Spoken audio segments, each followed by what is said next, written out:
So yeah, back for another. I'm. I didn't think this list was particularly good, but I've been pretty happy with it so far. There haven't really been. Well, obviously it's because I've been winning a lot, but there hasn't been anything. There haven't been any games where I've just like drawn a card and thought it was horrible. I've liked the Ardent Squires better than Leaper Gnomes, like by a lot. And I've never really felt like I was stuck with too many expensive cards. Though, like, yeah, having like getting like opening hands like this where you just have to mulligan your whole hand is always relatively sketchy. Like you wind up with hands that are a lot more mediocre when you just can't guarantee yourself good early plays. Like it would have been like if I have a hand that has like two cards and a Harvest Golem in it, for example. Like normally, like I might normally like keep the Harvest Golem, but with this version of the deck, I think you have to mulligan it just to get yourself another early play. It's good that he doesn't have Fiery War Axe.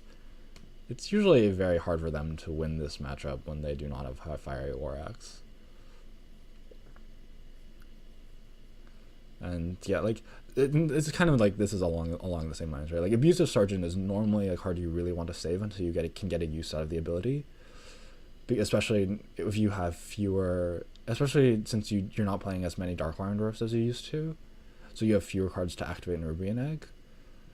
But you kind of just have to play it there. Like I don't think Life Tapping is sufficiently good, is like a sufficient play when I already have so many expensive cards in my hand. Is he playing Deathspite here? That is curious.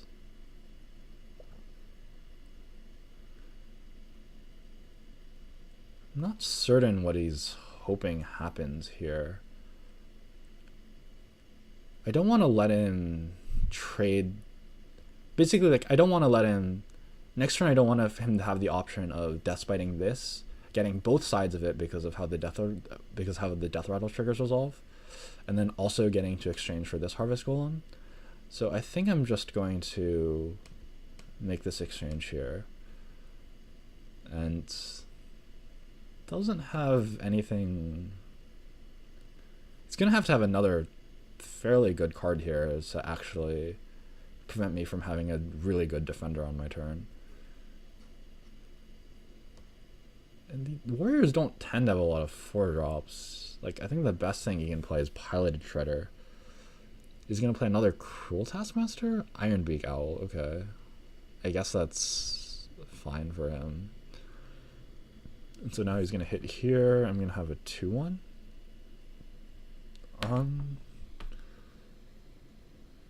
I guess that was good for him. I'm not sure what I want to do here. I kind of want to just Defender and trade here.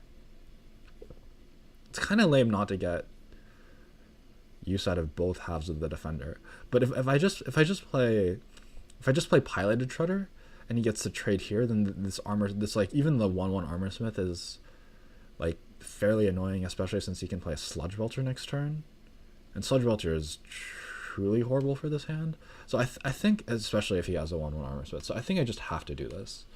And now Sludge Belcher is not great, but like reasonable.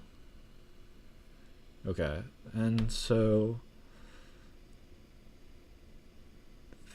that is an absolutely fantastic draw. So I'm gonna play Knife Juggler and Dark Iron Dwarf here, and then just.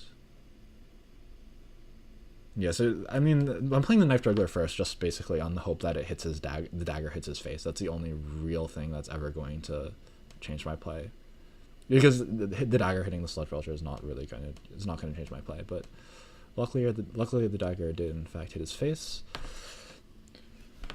and this board is looking really good. Sylvanas here is fairly annoying.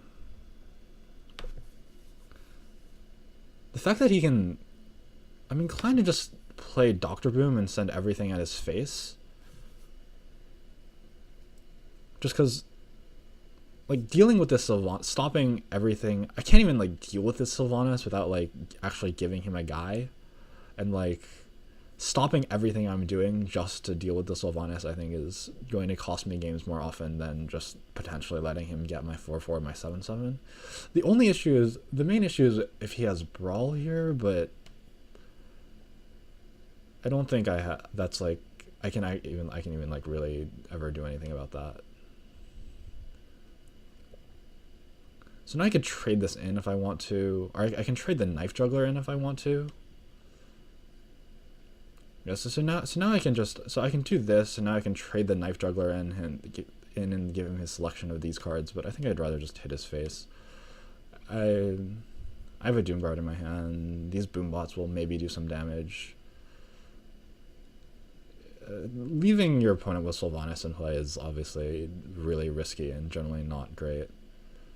And he Mind Control Tech my Dr. Boom, which is obviously really horrible for me. I guess this is a card.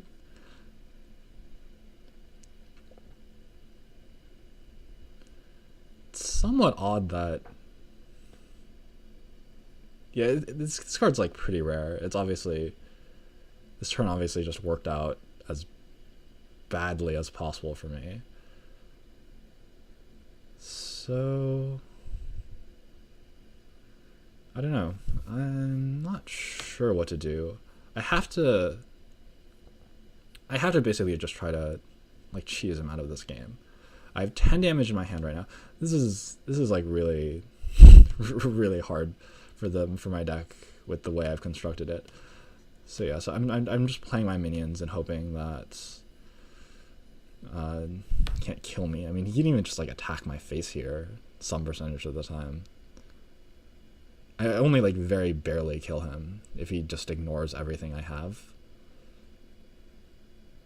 And obviously that makes things a great deal more difficult. So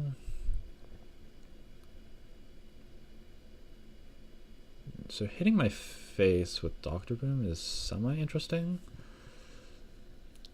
So I think...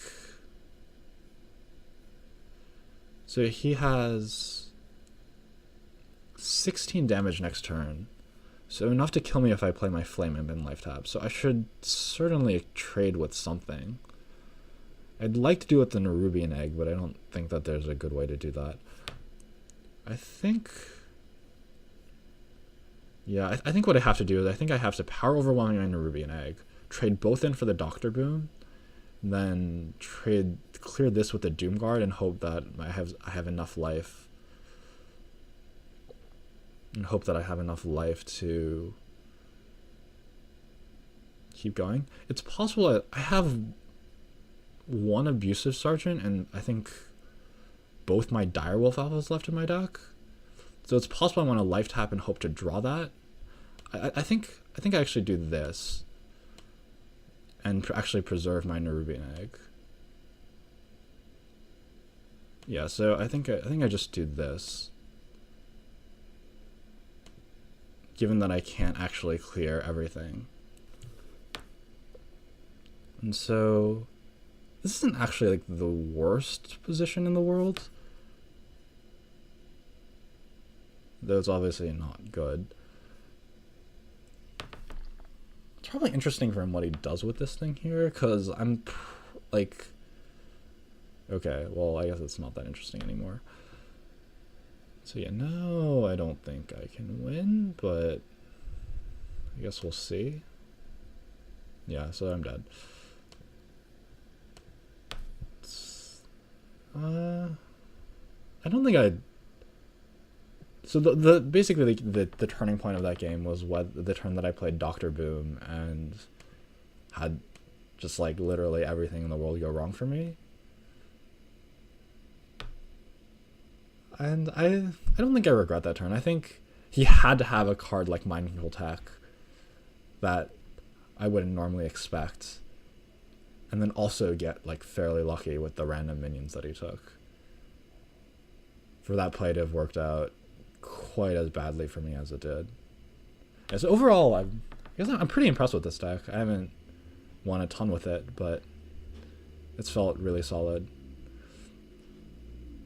I think I'd probably like to kind of reduce the... I'd like to reduce the curve a little bit, but I'm not really sure what I want to play. Alright, thanks for watching.